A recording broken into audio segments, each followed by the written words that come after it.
Continuando aqui, nosso segundo dia de aula de homilética, a parte B, segundo módulo agora. Antes de falar sobre a iluminação que eu tive, que eu quero falar já, eu quero passar para vocês aqui o módulo do My Bible. Estão vendo aí? Sim. Joia. Então, Perfeito. tá bom. Então, vamos lá. Se vocês quiserem pegar o celular de vocês, eu ensino vocês a fazerem, mexerem um pouco, tá O bom? meu já está aberto aqui. Maravilha. Então, vamos lá. Vocês vão ter que utilizar, na realidade, vocês vão fazer algumas atualizações. Por exemplo, ó, aqui em cima, do lado esquerdo superior, tem esses 3 pontos. Estão vendo? Aqui. Cliquei, ó. Vou clicar de novo, ó. Aqui, ó. Viu? Abre essa janela. Acharam? Ó. Eu clico nesses 3 pontinhos de pé. Aí vai abrir essa janela. Legal. Conseguiram? Aí o que vocês vão fazer para vocês aprenderem a utilizar? Vocês vão baixar os módulos. Módulos de Bíblia. Vão ter muitas coisas. Então, por exemplo, vamos pegar aqui. Todos os tipos de módulos?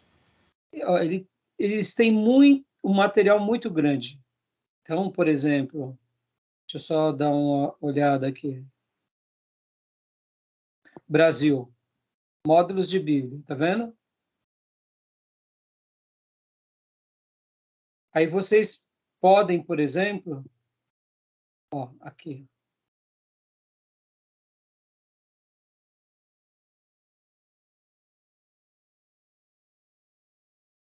Desculpa, o senhor falou Brasil ou está como língua portuguesa? Aqui tá Brasil, mas tem também. Eu acabei achando Brasil, mas na realidade acho que é isso aí, língua portuguesa. Isso é. Português comentários, exatamente. Legal. Obrigado. Tá vendo? Português comentários. Ó. Aí você pode baixar todos esses comentários. Vocês baixam, só vão clicando e baixando. Entendeu? Por exemplo, aí aqui vamos pegar português, módulos de Bíblia. Eu falei, ainda agora quando eu falei Brasil, na realidade também são material, mas é aqui, principalmente. Ó. Olha lá, tá vendo? Eu baixei todas essas versões. Bíblia Almeida século XXI, tal. Ó, Almeida Corrigida Fiel, 2007. Mas eu tenho a 2011, então eu não quis baixar as duas, entendeu? Mas se eu quisesse, ó, é a mesma coisa. Ó. Eu clico e faço o download. Clico aqui e clico lá em cima. Baixar o modo, baixar, download. Ele vai fazer o... Olha lá, tá vendo? Agora eu tenho Almeida Corrigida Fiel 2007 e 2011. Entendeu? Vamos supor que eu não queira mais. Aí eu jogo lá fora. Entendeu? Por que você precisa baixar os módulos? Para quando você estiver utilizando, sem estar na internet. Aí, por exemplo, ó, essa Arai Mais, que é a revista atualizada interlinear. Essa é uma das que vocês mais irão utilizar. E todas as demais versões que têm também textos em hebraico e grego, como, por exemplo, aqui, ó, Almeida Revista, de acordo com os melhores textos. Tá vendo? Então, vocês vão baixando todas elas. Bíblia de Estudo Pentecostal, tá vendo? Todas elas são liberadas. Tem algumas versões antigas. Aqui, ó, João Ferreira de Almeida com Strong. Baixa também. Aqui, ó, JFA-BR+. que é também de Strong. Baixa ela. Podem ver que tem muitas versões. Tem até aqui, ó, King James de 1611. É uma tradução bem antiga, que está em português. Algumas que estão riscadas é porque já não estão mais, foram removidas desse programa. Bom, vocês vão baixar os comentários e as versões bíblicas. Tudo bem até aí? Tudo beleza até aqui. Beleza, então. Aí o que acontece? Depois que vocês fizerem isso, é o quê? Vocês vão vir para o outro lado, onde está, por exemplo, aqui, Arai Mais. Quando vocês clicam em cima, abrem todas essas versões. Geralmente, eu uso Arai Mais, que é a revista atualizada interlinear com comentários de Strong. Por exemplo, vamos pegar aqui um exemplo. Olha que legal. Que eu tinha falado há pouco sobre o insight que eu tive domingo no púlpito, que pregação e pregadores do pastor Martin Lloyd Jones, ele fala. Olha que interessante. Deixa eu pegar aqui.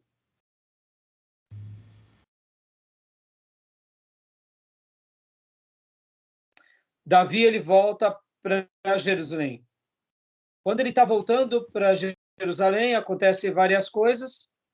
E aí o que acontece? Aquele homem chamado Simei, que vai até ele e joga pedra quando ele está saindo, quando Davi está voltando, agora o que acontece? Ele vai e se prostra diante de Davi, pede perdão, etc. e tal. Mas olha o que ele fala. Olha que interessante. Isso daqui foi um presente. Na hora que eu estava pregando, enquanto eu fiz o estudo, eu não estava notando esse detalhe. Mas olha o versículo 20. Olha que interessante. Porque eu, teu servo, deveras confesso que pequei. Por isso, sou o primeiro que, de toda a casa de José, descia a encontrar-me com o rei, meu senhor. Aí fica a pergunta. Ele era de que tribo, Simei? Quando a gente vai ver o texto, voltando um pouquinho, versículo 16, olha lá. Apresentou-se Simei, filho de Gera, benjamita, que era de Baurim. Então, quando a gente vê que Davi está saindo da cidade e ele joga pedra, o texto vai falar o seguinte, que tem um benjamita que joga pedra em Davi. E o outro benjamita que abandona Davi como é o nome dele? Mefibosete, filho de Jonatas, que Davi tinha trazido para morar dentro da sua casa e comer junto com seus filhos. Quando Davi está saindo de Jerusalém, Mefibosete não vai, ele fica. Por quê? Porque ele mesmo disse, quem sabe eu volto a reinar no lugar de Saul. Olha que interessante. 2 benjamitas estavam convivendo com Davi durante todo o período de glória e nunca jogaram nenhuma pedrinha. Mas na hora que Davi está na roça, o que eles fazem? Um abandona, achando que vai voltar a ser rei, e Simei começa a jogar um monte de pedra, falando que Deus estava castigando Davi porque ele era um assassino, ele tinha feito coisas más com Saul e toda a casa de Saul. Mas agora Davi vence a batalha e agora o Simei, com todos os benjamitas, vão pedir perdão. E Simei é o primeiro. E na hora que ele fala para Davi, ele fala o seguinte, eu fui o primeiro da casa de José. Ué, mas ele não é da casa de Benjamim? Por que ele cita da casa de José? É isso que eu falei para vocês sobre a iluminação que Deus me deu. Na realidade, até na hora que eu estava pregando, eu falei errado. Eu falei o seguinte, que José teve 2 filhos, Benjamim e Manassés. Eu falei errado, porque eu não fiz estudo antes, né? Mas ouvindo a mensagem, eu falei assim, não, está errado. Eu peguei a ideia, fiz a citação errada. Porque, na realidade, José é pai de Efraim e Manassés. Ele é irmão de Benjamim. Mas por que agora Simei, benjamita, fala, olha, da casa de José? É que ele estava sendo apelativo. Qual que é o grande exemplo de perdão no Velho Testamento, onde irmãos fazem um grande mal ao justo? É José, né? Então, aqui é uma maneira que ele apela. E aí, por isso que eu disse que Deus me deu essa ideia no púlpito. Eu acabei falando errado, mas depois eu pus uma errata lá nos comentários. Mas é interessante, né? Está aqui no texto. Ele apela para a memória de Davi. Olha, Davi, da casa de José, eu fui o primeiro. E você, vai ser um José ou vai ser um dos 10 irmãos? Entendeu? Interessante, né? Agora, olha só quem... Vou pegar e abrir aqui para vocês. Olha lá. Quer ver aqui? Vamos supor, eu vou pegar Simei. O que significa Simei no original? Olha lá. Abre o dicionário, abriu o Strong. Benjamita, que insultou Davi, que perdoou, foi morto por Salomão. Mas se eu quisesse mais coisas, por exemplo, vamos pegar aqui no original. Vamos pegar aqui esse meio, ó. Olha lá. Veio do original. Vem a palavra no hebraico, vem até a pronúncia simim. Significa renomado, e aqui vem trazendo todas as descrições. Super rico. Então, vou pegar um outro exemplo aqui, ó. Jerusalém. Benjamim. Só que agora eu quero o mapa. Eu vou querer os... eu quero mostrar para vocês... Deixa eu pegar aqui. Meu Deus, não estou conseguindo. Lembra que eu peguei para vocês e mostrei os mapas quando a gente estudou? Então, sim, aqui também você consegue abrir os mapas. É muito completo. O meu aparelho, aliás, o sistema é o OS. E eu não tenho as mesmas funções que o senhor está demonstrando aí. Por isso que eu não estava conseguindo também, mas bacana. Eu tenho o da empresa aqui, tá no Android é mais completinho, né? Mas eu acho que dá para abrir no iOS também. iOS. Eu acho. Ó, eu não estou conseguindo abrir agora os mapas. Talvez seja por causa da pressa. Mas eu vou tentar mais uma vez aqui, ó. Gilgal. Gilgal apresentou com Strong, tá? Mas tudo bem, não quero. Mais aqui, Gilgal. Eu quero o mapa. Deixa eu pôr aqui.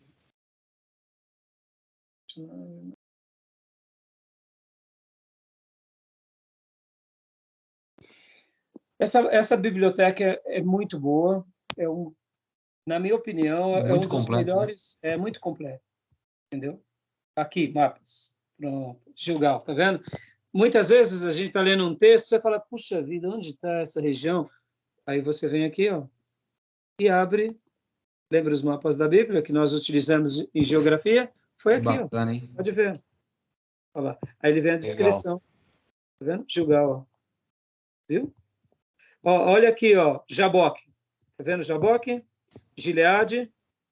Muito legal. Vamos lá. Ainda agora eu não falei para vocês onde Davi estava quando Barzilai foi e deu alimento para ele. Vamos lá, vamos ver. Olha que legal. Aqui, ó. Tendo Davi chegado a Manaim, vamos lá em Manaim. Manaim, tal, lugar ao leste do Jordão, nomeado a partir do encontro com Jacó e os anjos. Aí veio Barzilai Gileadita, de Rolegim. Vamos ver aqui. Vou pegar aqui. Estou me perdendo um pouco. Calma aí. Aí.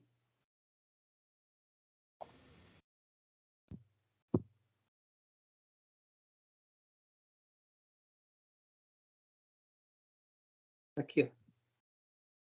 Olha lá, olha que fantástico. Fantástico. Aqui, ó. Aqui que Davi ficou Manaim. Peniel, tá aqui Penuel, tá vendo? Jaboque.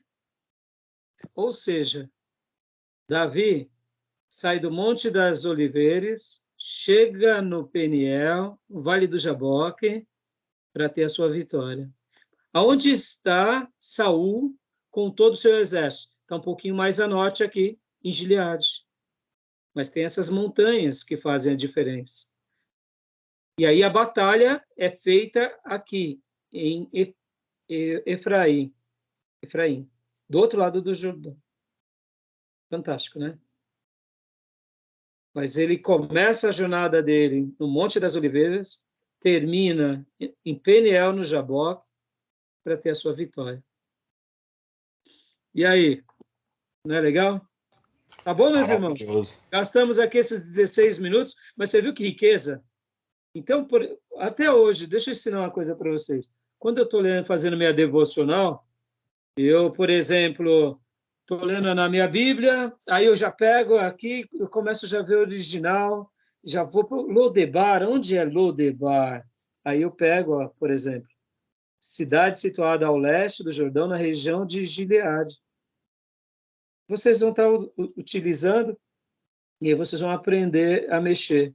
Até hoje também tem hora que eu tomo uns pedala, viu? E tem coisas que é um pouco mais difícil para pastores. Tá bom? Beleza? Valeu, pastor. Obrigado. Nossa, show de bola, né? É muito completo. Eu vou desligar aqui e vou voltar para a tela, tá? Tá bom. Só um minutinho. Eu não vou, vamos continuar na gravação.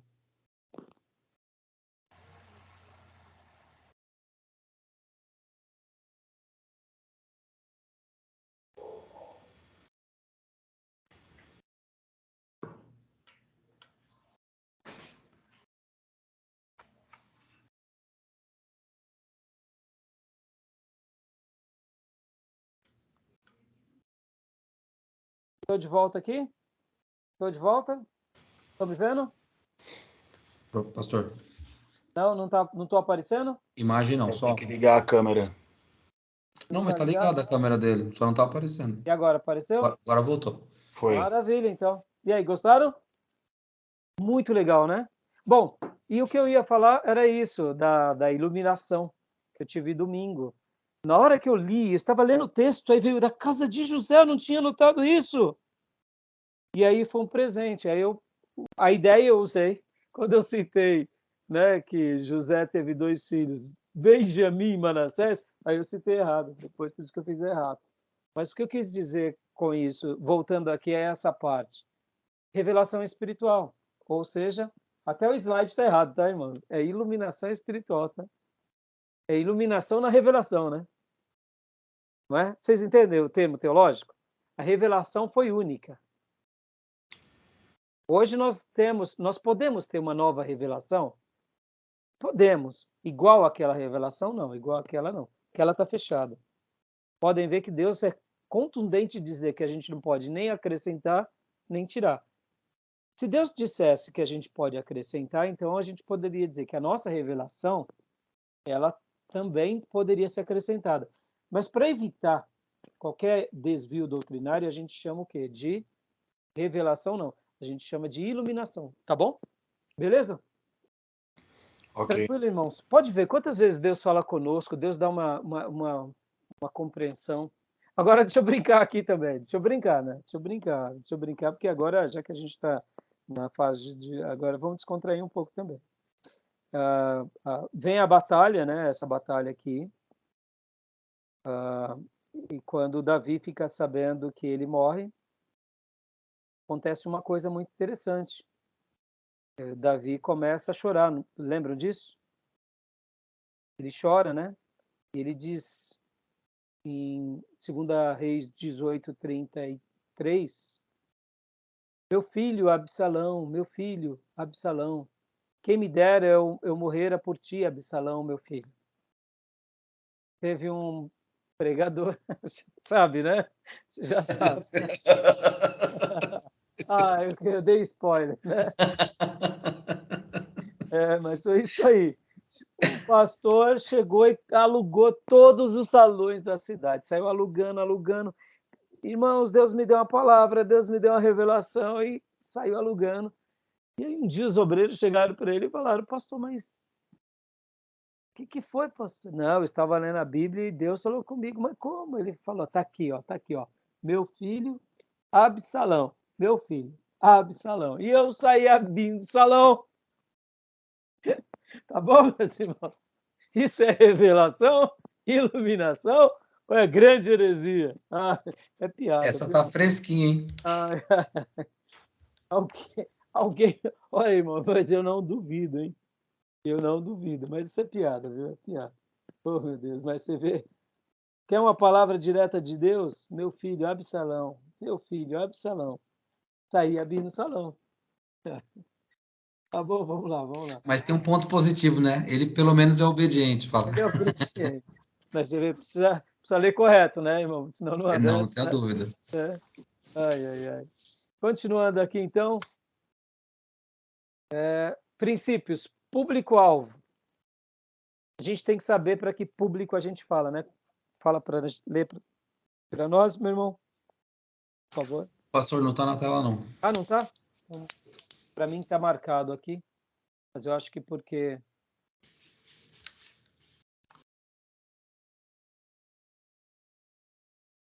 Vamos lá. E agora? Está carregando aqui. Abriu para mim já. Maravilha. Então, quinto princípio, público-alvo. Classifique o seu sermão para a mensagem sair traduzida na linguagem da congregação. João 3,14. E como Moisés levantou a serpente no deserto, assim importa que o Filho do Homem seja levantado. Ou seja, são duas revelações. A revelação que Moisés teve no deserto com um propósito, que era um tipo de Jesus, e a grande revelação em Jesus. Parece bobeira, mas a mensagem que Moisés deu para aquele povo foi uma mensagem específica para que eles fossem perdoados, já remetendo a Cristo, mas o público era o público do deserto. E agora, o público do Novo Testamento era o outro público que podia usar como figura de linguagem aquela história. Ficava muito clara. Mas não tem como a gente comparar e usar o mesmo princípio e chamar Jesus até de serpente, por exemplo. Ali foi uma tipologia para que as pessoas que olhassem para a serpente fossem curadas, já que elas tinham... Vocês lembram o episódio? Por que elas eram picadas pela serpente? Desobediência. Mas tinha uma característica da desobediência. Murmuravam. Então, vamos ilustrar. Murmuração. Todos que murmuravam eram picados pela serpente. Então, quando a gente via a irmãzinha do coque, o irmãozinho do glória a Deus e aleluia, indo lá e olhar para a serpente, a gente olhava e falaria assim, ó, se a gente estivesse lá, vamos supor que Moisés está lá perto da serpente, Josué, Arão, Ur, aí chega alguém lá desesperado olhando para a serpente, aí a gente olhava e um cutucava no outro, falava assim, fulana, já foi meter com a língua nos dentes, foi falar de quem? Concorda? Caramba, né? Verdade. Não é verdade? Que só ia olhar para a serpente quem tinha sido picado pela víbora. E só era picado pela víbora quem pecava. Que tipo de pecado? Que tipo de pecado? Murmuração. Eu nunca pensei assim, acredita? Meu Deus. Né? Tá ali no texto. É verdade. É verdade. Caramba. De repente vinham 3 famílias. A língua aí pegou fogo. Olha como Deus é bom, misericordioso. Meu Deus. Fulano morreu. Acabou com a... esse daí não quis olhar para a serpente. Esse se contentou no seu veneno e morreu no veneno. Que pena, né? Podia, ó, o escape. E aí, Moisés, foi para o céu. É ele Deus, né? Mas dificulta, né? Estava o escape aqui. E aí, irmãos, estão entendendo? Ó, públicos distintos. Públicos distintos. Ali era um escape de um pecado. Assim como a serpente foi levantada no deserto, assim Jesus foi levantado na cruz, no madeiro. Quem olhar para ele é salvo. Vem cá. A gente não é picado pela serpente, não. Toda hora, né? A gente não precisa olhar para a cruz todo dia. Não é assim, irmãos?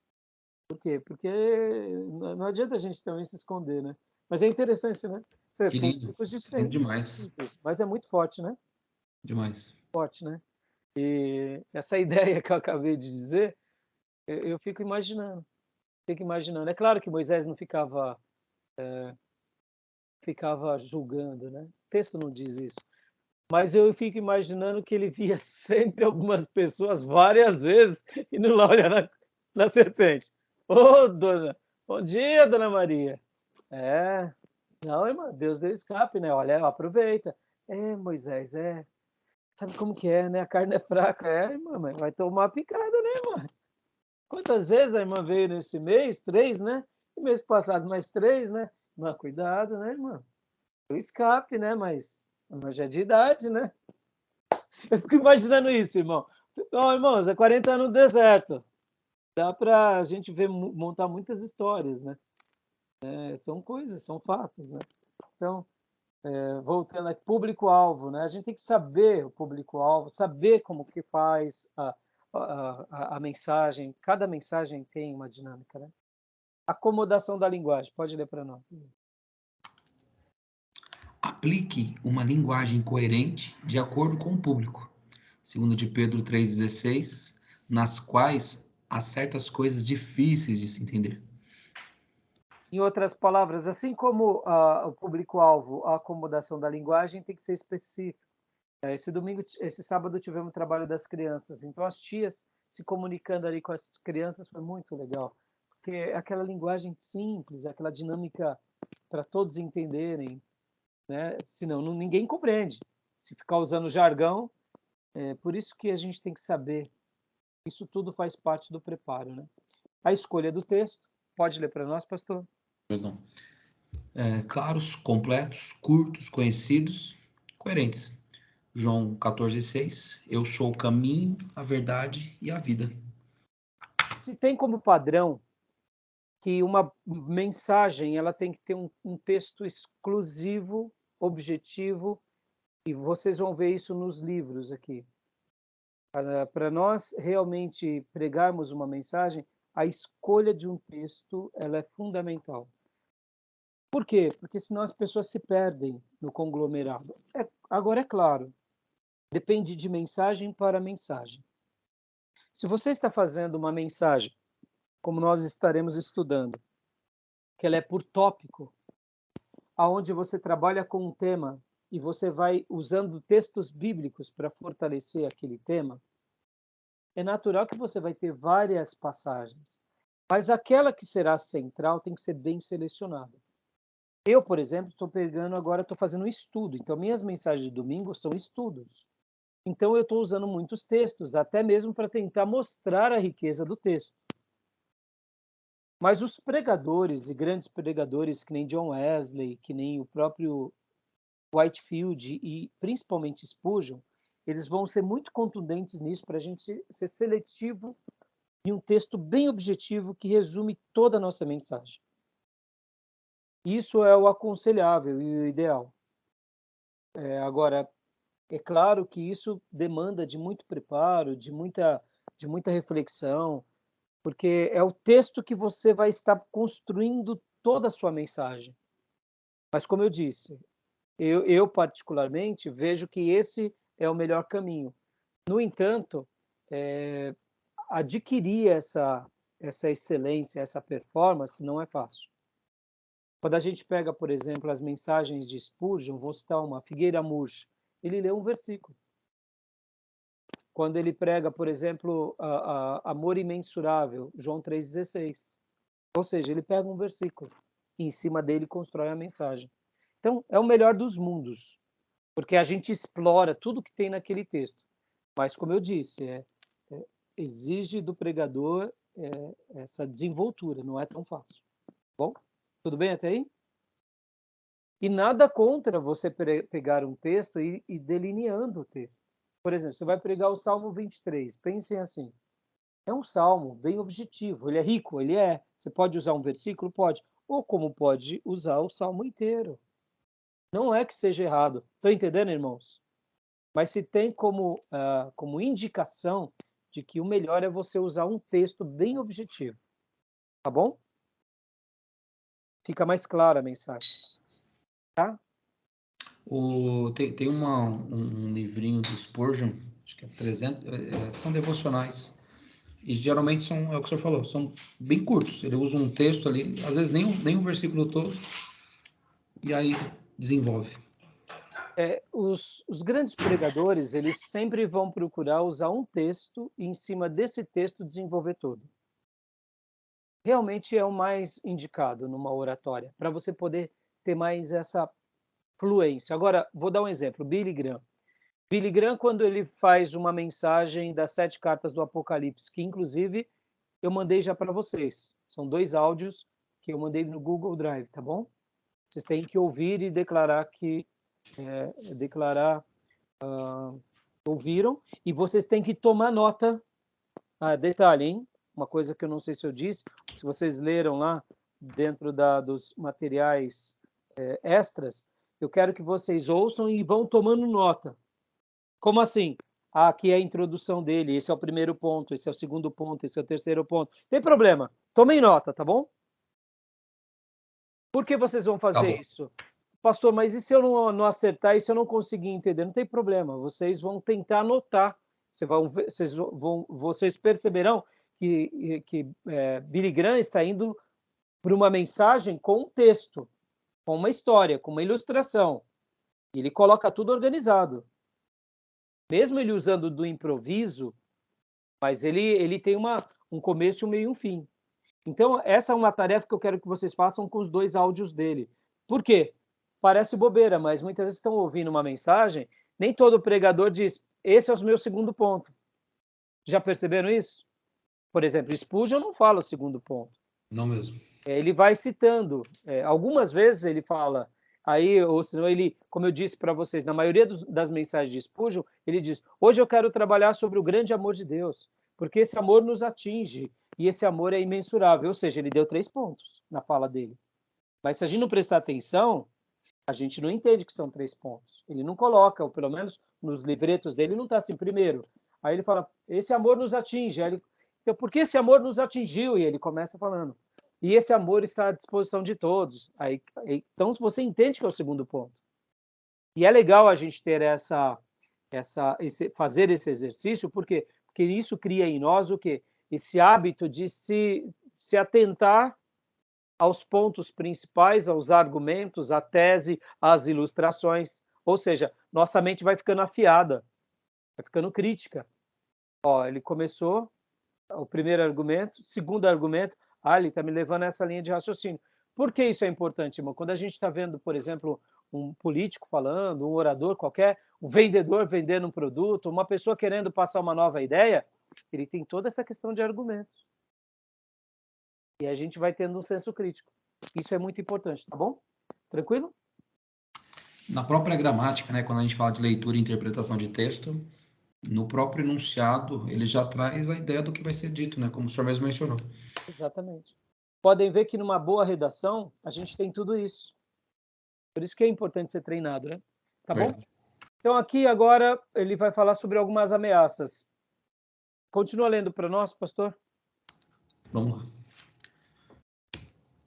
Com a nova hermenêutica, há um declínio do púlpito, mas ele ainda continua sendo uma verdadeira fonte de Deus para a aplicação das verdades divinas para o homem.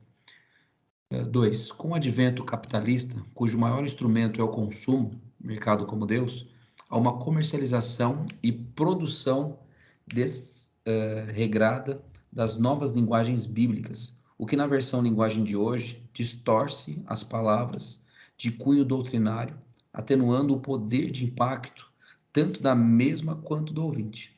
Ou seja, aqui ele está fazendo 2 críticas da nova hermenêutica, que é essa frouxidão do púlpito com relação às verdades de Deus para aplicação diária, né? Ou seja, essa correspondência, Ou seja, a gente não pode ir para esse caminho de uma nova hermenêutica, um púlpito fraco, onde a gente vai se esquecendo, como também do advento do mercado.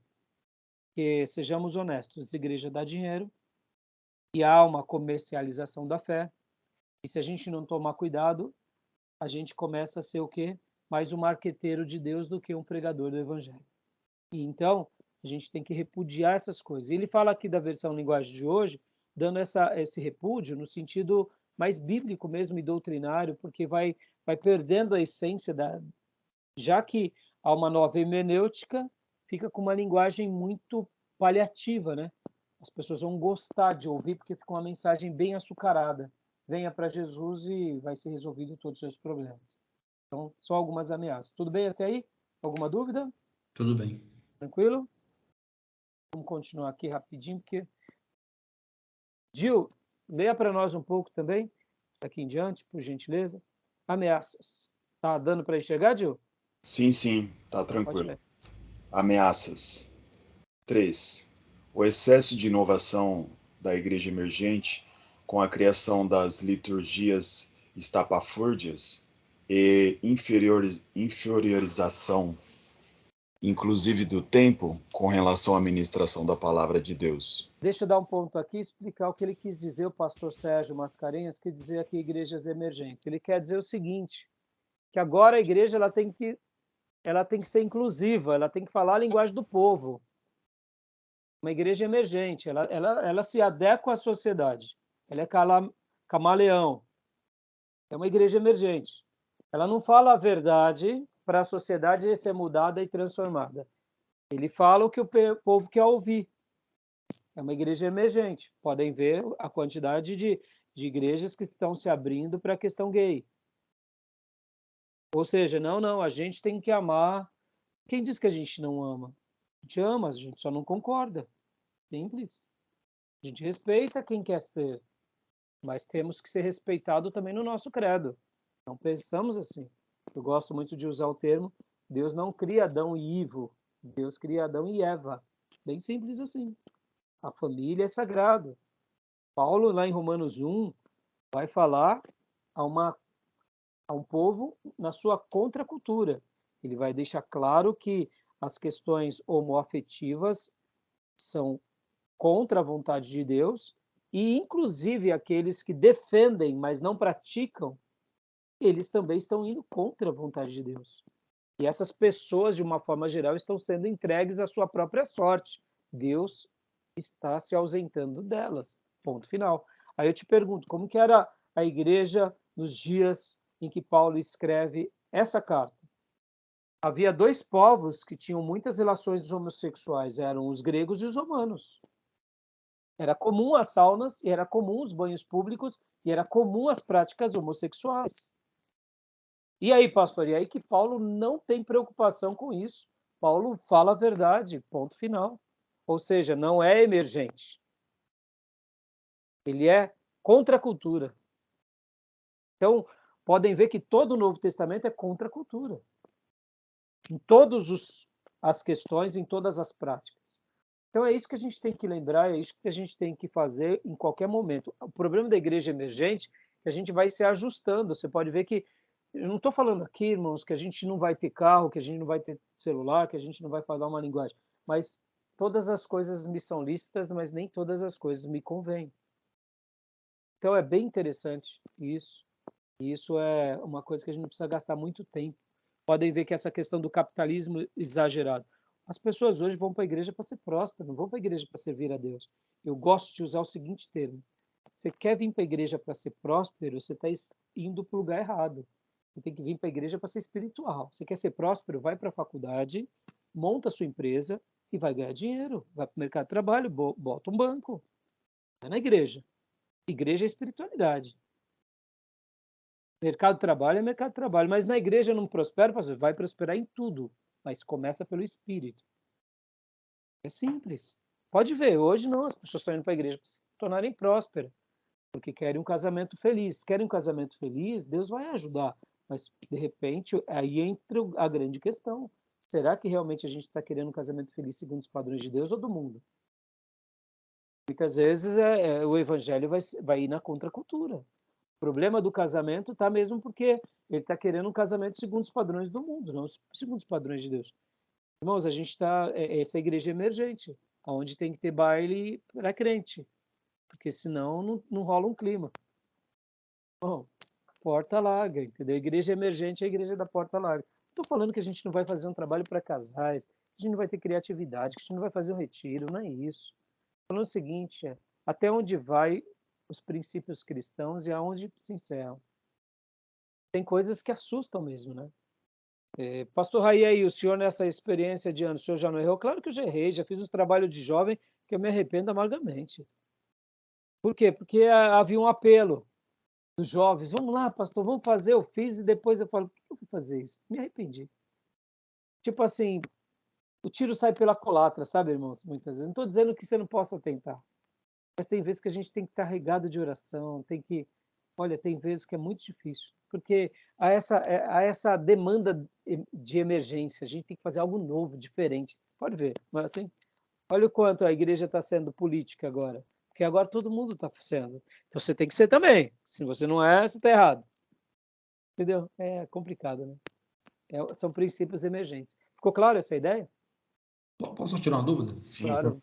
O senhor chegou a falar de Paulo, e obviamente que no tempo de Jesus não era diferente, né? Até porque ele lidava também com o grego, ele lidava com o romano, e a questão do homossexualismo também acontecia, né, com frequência, era algo latente. Só que nas escrituras eu pelo menos não lembro de ter visto Jesus falar alguma coisa nesse sentido. O senhor acredita que ele não falou por algum motivo específico? Ótima pergunta. Porque a minha resposta é bem objetiva. Isso era de consenso entre os judeus. Pode ver que Jesus ele veio fazer uma obra com os judeus. E entre os judeus, o que não é permitido? Tudo que a lei ensina e o Velho Testamento. Podem ver que o incesto, relações de pais entre irmãos, parentes, o incesto é proibido. Relacionamento com animais. Pode ver que entre os judeus, o fato de uma pessoa deitar-se antes do casamento já era um ato de humilhar a pessoa. Então, a sexualidade para o judeu é uma coisa tão sagrada que é chover no molhado, não se precisava dizer sobre isso. Não gasta saliva, né? Com o Não que já foi gasta falado. saliva, porque era de consenso. Legal. Entendeu? Pode ver que o que acontecia nos dias bíblicos era o exagero, o machismo. Se leva a mulher adúltera, mas não se leva o adúltero. Né? Mas podem ver que não é que eles também não perdoavam, mas aquilo que nós estudamos sobre as tradições, eles se deturparam. Pode ver que Judá comete um pecado imenso, um dos irmãos de José, o Tamar. Então, Davi com Betseba, Sansão com Dalila, eles sabiam lidar com o pecado quando a pessoa se arrependia. Essa ideia de que temos de que quando alguém peca era morto, não era assim. Se a pessoa se arrependia, bastava fazer o sacrifício do arrependimento e estava perdoado. Podem ver que a ideia de que a pessoa ia ser apedrejada ou que a pessoa ia ser morta era de uma pessoa irretratável. Raabe era uma prostituta arrependida, ela foi incluída, ela foi aceita no povo de Deus. Já aquele homem que pega a capa babilônica, Acã, ele é morto. Ora, ele não era um judeu piedoso? Era, mas ele se tornou irretratável. Ele pega algo, não se arrepende, vem Josué, fala com a nação, jogam dá um prazo de uma noite e ele não se arrepende. Outro exemplo e episódio, Arão não faz juntamente com o povo bezerro de ouro? Ué, por que Arão não foi morto, apedrejado? Porque a gente vai ver que ele foi agido sob coação, mas ele se arrepende. Ele foi agido sob coação? Foi. Mas ele foi frouxo, porque ele poderia não ter sido conduzido a fazer. Então ele se deixou levar pela coação. Mas depois que Moisés aparece, o adverte, ele se arrepende. Pode ver que Arão tem vários pecados nos 40 anos de deserto. Outrora ele se une à sua irmã, contra o caso da etíope, que Moisés casa-se com uma etíope, e ele começa a murmurar. Deus vai lá e cobra tanto de Miriam quanto de Arão. Arão comete vários pecados. E por que Deus não consome Arão? Porque ele se arrepende. Essa ideia eu vou trabalhar muito em missões. A história dos avivamentos e missões eu vou trabalhar muito com vocês. Então, no Velho Testamento, por exemplo, alguns pecados, não é que o Velho Testamento é olho por olho, dente por dente, mata todo mundo. Não, se a pessoa se arrependia, ele estava perdoada. Por que Davi não foi apedrejado? Porque ele se arrependeu. É simples assim. Quem era para ser apedrejado era aquela pessoa que não se arrependia de nenhuma forma. Aí sim, aí já é outra demanda. Então, entre os judeus, a questão da homossexualidade não era nenhum problema. Eles sabiam disso. Mas quando Paulo está escrevendo a cristãos, agora, que se converte ao cristianismo, sendo eles judeus ou gentios, ele precisa pontuar. É assim que pensa o povo de Deus. E é assim que você tem que se comportar. Entendeu? Podem ver que a questão da promiscuidade ela é muito séria entre os judeus. Não é que eles não pecam, mas não era uma coisa... Já as outras nações, na questão da promiscuidade, era mais leviana, principalmente entre os romanos. Então, por isso que o Novo Testamento, inclusive, vai falar sobre relações sexuais ilícitas. Tipo assim, se o mundo faz, nós não somos do mundo. Pode ver a questão do casamento, da família, do divórcio. O judeu é muito criterioso com isso. Entendeu? Era por isso. Perfeito. É uma das respostas, tá bom? O senhor sabe, quando eu comecei a ouvir falar sobre igrejas inclusivas, no primeiro momento, eu tinha entendido que eles estavam recepcionando essas pessoas, mas obviamente falando a verdade. Ou seja, essa prática de vida não é aceitável biblicamente. Só que eu, na minha inocência. Sim, sim, sim. A gente, e sejamos honestos, nós temos que ser inclusivos, não esse tipo de inclusividade. É aceitação, na verdade, né? Deixa A de ser gente inclusivo tem que, e claro, compactua com o erro. a gente tem que receber essas pessoas, amá-las, só que a gente tem que mostrar para elas que, começando de nós não podemos fazer e nós não podemos incentivar, né? É bem simples, né? Então, tá bom? Valeu. Vamos lá, continuando aqui. Agora o segundo ponto, Gil, leia para nós. Quarto ponto, né? Diante da sociedade espetáculo onde o poder se torna midiático, os novos evangelhos concorrendo com o bíblico, pela falta de análise das escrituras, disseminando uma cultura evangélica do que conversões ao evangelho verdadeiro. Aqui ele está fazendo também mais uma crítica ao espetáculo midiático, ou seja, shows e tudo aquilo que a gente sabe que é chover no molhado. Tudo isso tem um lado bom, tudo isso tem um lado de evangelização, mas também tem um lado do mercado, tem um lado daquilo que não é conversão, que é mais um show. Então a gente tem que tomar muito cuidado com isso também, porque muitas vezes a gente acaba se enveredando por esse caminho, tá bom? Tudo bem até aí? Alguma dúvida? Ô pastor, Ah, vou fazer um breve comentário aqui. ah, Por esses dias eu tive que me posicionar lá no meu trabalho a respeito de um irmão que tinha se afastado lá do emprego. Bem novo, ele se casou e foi um casamento daqueles de, sabe, bem luxuosos mesmo, onde se gasta bastante grana. sim. Mas era cristão, né? Tanto ele quanto a menina. E aí filmaram, redes sociais e tudo. E aí eles trouxeram os vídeos até mim para que eu me posicionasse. Ô irmão Dio, vem aqui, o que você acha? Tal? Aí mostraram eles dançando funk e muita bebida assim para os convidados e tal. E eu Bem tentei ser espiritual, né? meio político ali, né, cara? Mas eu percebi que eles estavam querendo um posicionamento da minha parte, assim. E caiu nessa parte da igreja emergente que o senhor falou. Entendeu? Isso daí, você vê como que é, Odil. Vamos falar que vou ser aberto com você. Nós, como pastores, né? Nós orientamos todos da igreja. E quando nós orientamos todos da igreja, você chega lá no casamento do irmão, tem bebida, DJ. Exatamente. A gente torce o nariz, né? Porque eu, particularmente, Gil, eu olho assim e falo assim, bom, eu já sei que esse daí é um membro da igreja, né? Porque, afinal de contas, se ele foi recebido, então é um membro. Mas é uma pessoa que eu não vou poder contar, porque ele não tem os princípios cristãos entranhados. Agora, entenda, Gil, olha como isso daí é complexo e polêmico. Como que era uma festa de casamento entre os judeus? Com dança, com festa. Então, ser contra a dança seria também um exagero. Pode ver que na cultura hebraica, a dança, a festa é muito comum. Vamos lá. Até a questão da bebida, a gente vê, o primeiro milagre de Jesus foi numa festa de casamento. E ele ainda pega e multiplica, transforma a água em vinho, dando uma ideia de que não é errado. No entanto, é aí onde entra a licitude e a conveniência. É onde entra, sabe, até onde vamos, até onde nós nos permitimos. Então, assim, no começo eu torcia muito o nariz, eu desci o rei no irmão, e depois eu aprendi a ser mais polido. Mas, ao mesmo tempo, no dia a dia da igreja, eu penso, essa pessoa eu já sei que eu não posso contar. Porque não dá para contar. Por quê? Porque eu sei que na hora que precisar, o forró come solto lá. Entendeu?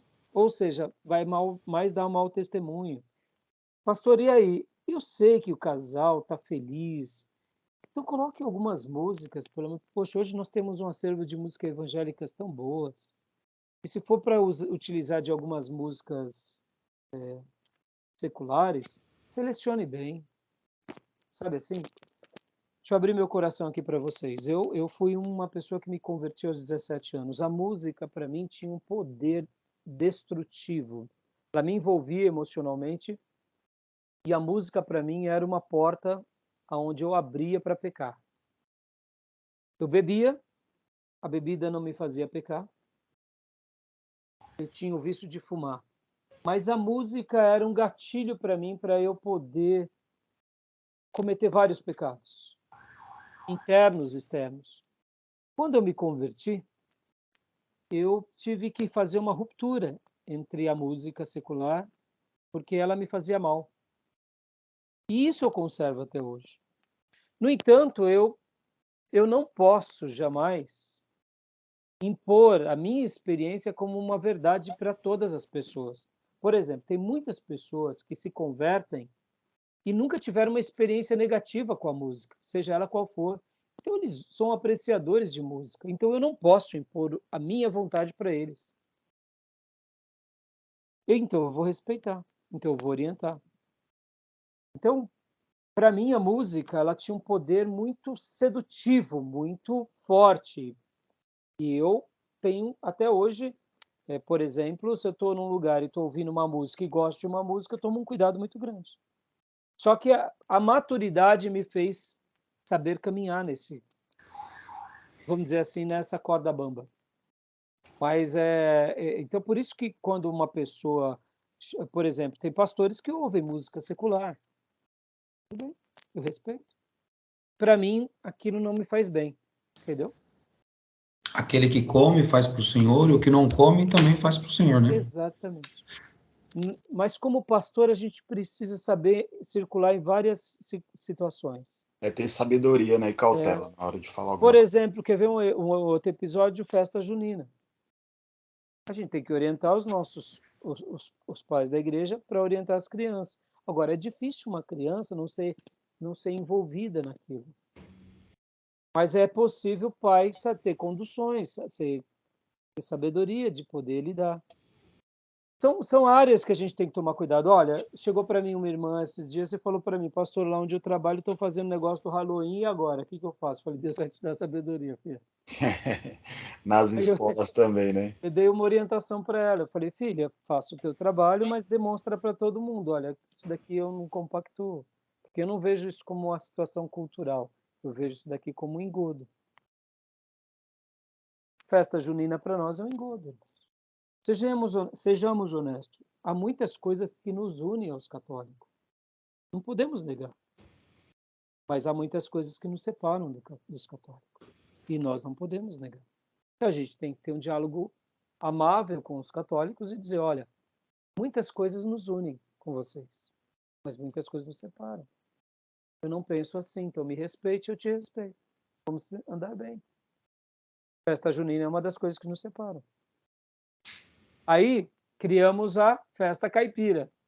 E aí, pastor? Então, irmão, licitude de conveniência. Quer fazer, faça. Você é livre. Você precisa fazer a festa caipira. Entendeu? Pastor, e aí? Não, faz. Tenha consciência. Quer fazer? Tenha consciência. Não faça porque você está sendo obrigado. Tem tantas festas que a gente pode explorar. Páscoa, Natal, festa dos tabernáculos, tantas festas judaicas. Mas você quer usar a festa caipira? Usa. Eu não vou ser contra, mas se prepara que vai ter gente que vai ser contra, entendeu? Bom, beleza? Aqui continuando então, cultura evangélica, né?